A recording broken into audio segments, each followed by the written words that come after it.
And obviously, if you're stressed out, there's ways to alleviate that, whether it's meditation, yoga, going outside, having a coffee, if you can, if you have like a balcony. We're lucky we have a balcony. The weather's finally like normal-ish.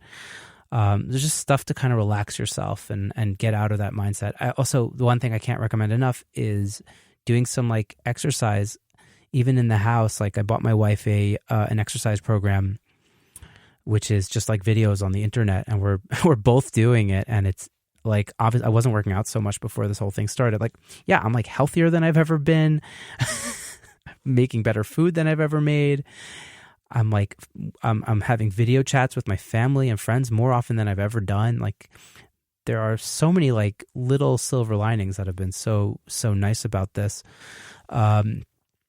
But yeah, like working out has, I think, really helped us as a family stay sane. And so if you could find a way to do, whether it's on YouTube or whether you're paying for something like a subscription, I think if you can do a little bit of moving your body, a few times a week, that will really help lessen the stress and will help you be more productive and more creative when you get into your creative space. Other than that, I think just don't hold back. Make as many songs as you can. Just try to do stuff. If you have the time, go for it. And if you need a Netflix and chill, that's cool too. Go on Netflix. Go do chillin', whatever you got to do. And but there's a lot of time that you finally realize that you can have that isn't just spent in the rat race, and you could try to like use it towards higher purposes, higher goals. I guess my ask is, if you do need help with your home recording or whatever, or you need remote mixing, please hit me up. Let me know. Even if you have a question, I'd be happy to answer it. I'm offering consultation services, mixing, anything you might need that I could do remotely. So hit me up at secretsonics@gmail.com, or my business email is ben@benwallach.com. If you have any questions or you just want to talk, or you want to reach out, or you have something you're struggling with, let me know. I think that's pretty much what I want to talk about right now for the coronavirus pandemic. Wherever you are, please stay safe, stay healthy, stay inside. And I hope that you're with people that you love. And if you're not, I hope you are video chatting them as often as you can.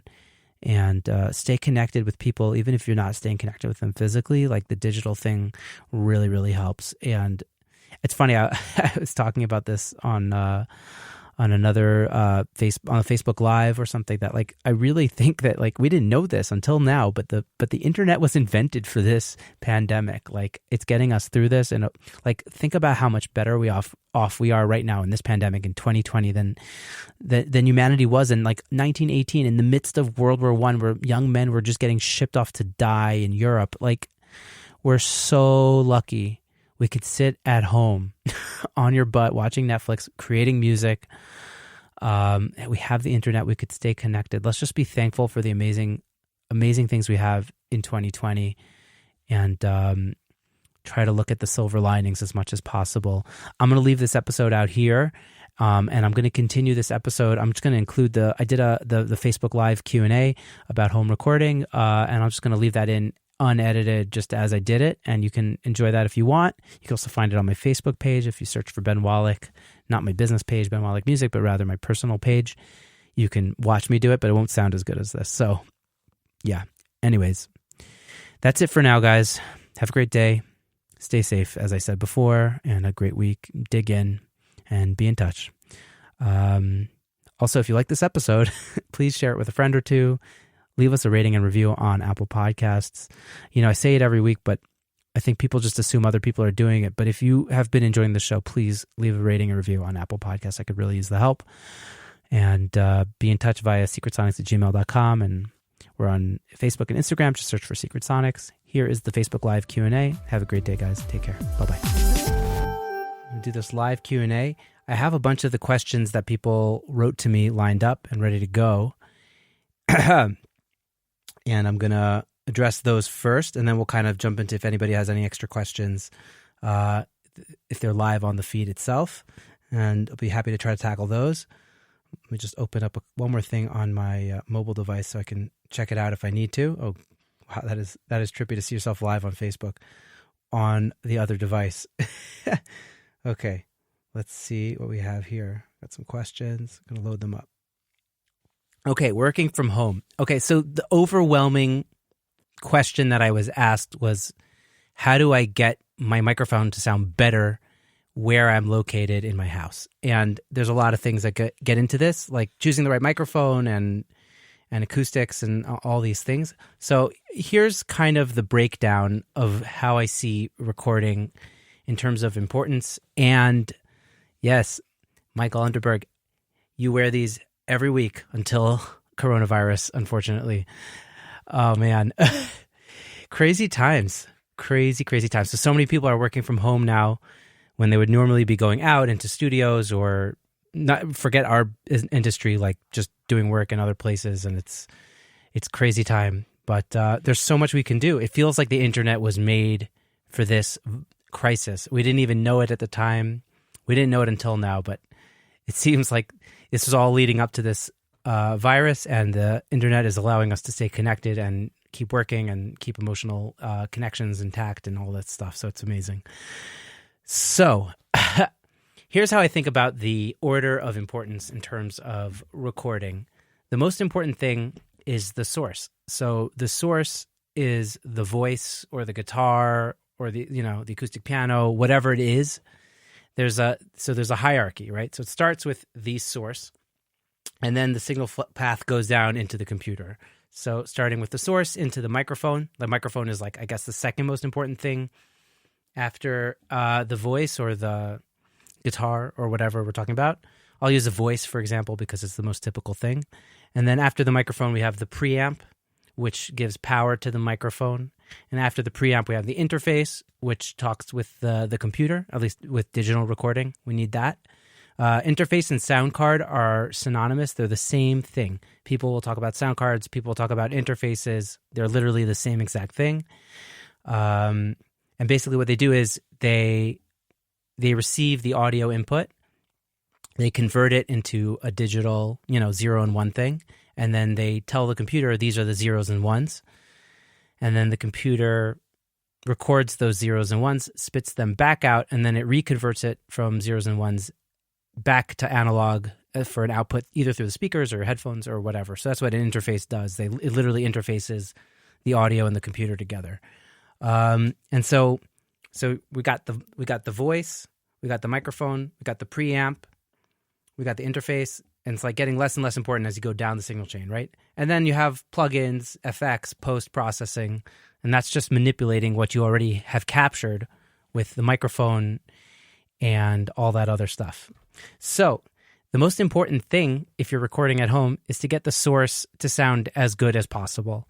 And the way to do that is, there's a lot of ways to do that, but I guess to have a room that doesn't sound too roomy or echoey or boomy or whatever, to treat your room to the best of your ability. Now, obviously, we're all, limited to whatever we have at this moment, right? It's harder to, I guess you could still get some stuff online, but we're kind of limited and we only have what we have. I'm lucky. I'm so lucky that I moved my studio into my home 3 months ago. Otherwise, I would not be able to continue to function. Not that I'm functioning very much these days, but, I'm able to keep my podcast afloat and do a little bit of work here and there.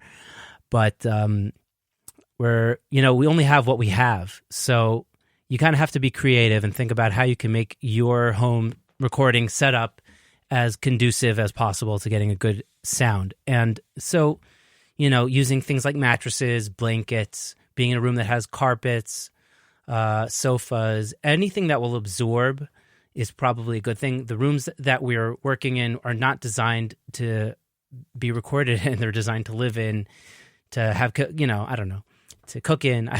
You probably shouldn't be recording in your kitchen. But, first of all, find a space that sounds the best using your ears, that doesn't sound too echoey, too reverby, too roomy. And then, if you have a room that doesn't have parallel walls, that could help. Parallel walls have a lot of issues, right? So if most houses are built with parallel walls, so literally the frequencies will bounce back and forth, and then you'll have these standing waves and frequencies will build up that sound not good.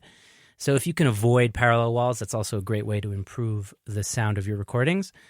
But I'd venture to say that, popping up a mattress and a blanket on like opposite walls will do a lot to help whatever the room that you're in, and make sure there's a carpet in there.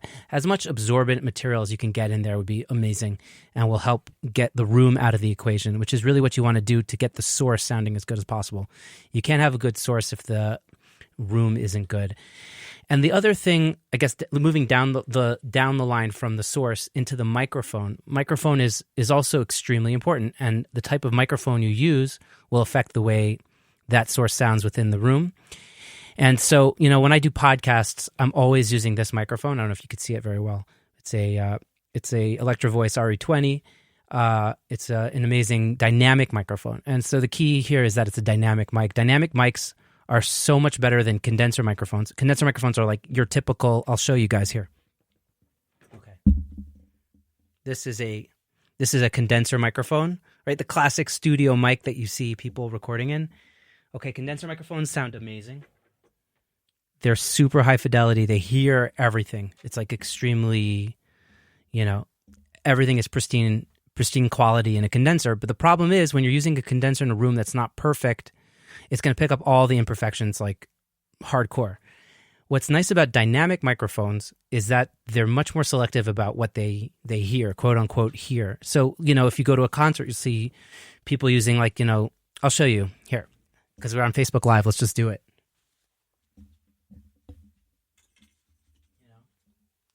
Handheld microphones, right? Like most handheld microphones are dynamic microphones, and the reason why they use them in live scenarios is because they take a lot of the bleeding out of the equation. They take a lot of, all the issues, drums on stage, audience. And so it just picks up a lot less. They're a little less high fidelity than a condenser microphone, but they're super selective. So if you have a dynamic microphone, that's your best bet for, recording vocals, at least in a home environment that doesn't sound too good. And especially for podcasting and stuff like that, it just makes everything simpler. Sorry about that. Condenser microphones can sound amazing if you can get your room to sound amazing. But if you haven't done this before, if like the dummies, the idiot's guide to recording, you're probably better off in the safety department with like a dynamic microphone. So the one I'm using, the RE20, is just a very hi-fi dynamic microphone. You'll see the SM7 a lot in a lot of videos. The Shure SM7 is also a very popular high fidelity, let's call it, dynamic microphone. They're called large diaphragm dynamic microphones. So the diaphragm of the microphone is about the same size as a condenser. So as opposed to one of these smaller dynamic handheld mics. So it just picks up a lot more, but it still has that much. It doesn't pick up as much of the room. It doesn't pick up extraneous ambience as nearly as much. So if you have access to a dynamic microphone, that's my number one recommendation for taking the room out of the equation. They don't sound as great on acoustic guitars, so I would probably still use a condenser on acoustic guitar if that's something you're trying to record.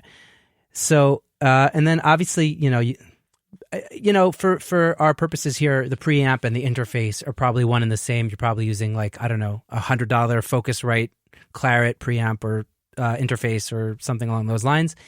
All that stuff is good enough to get you in the ballpark of having a decent recording. And I wouldn't sweat the small details as long as, cost can be an issue. Totally. Yeah. You have to work within the budget that you have and the gear. We'll talk about using the gear you have to the best of your abilities in a second. Let me just put that microphone down. Okay, cool.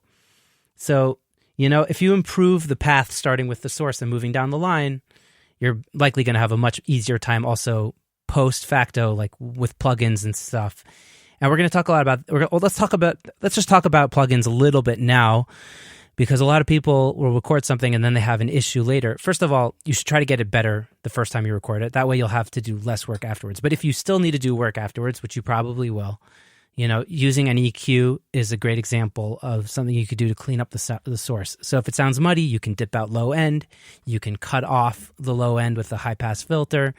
There's a lot you can do with an EQ to kind of make something sound cleaner. I know Cheryl asked about cleaning up the recording that you've already made. So, for example, most people record, there's too much mid-range. You're probably going to want to get a band of EQ and dip something out.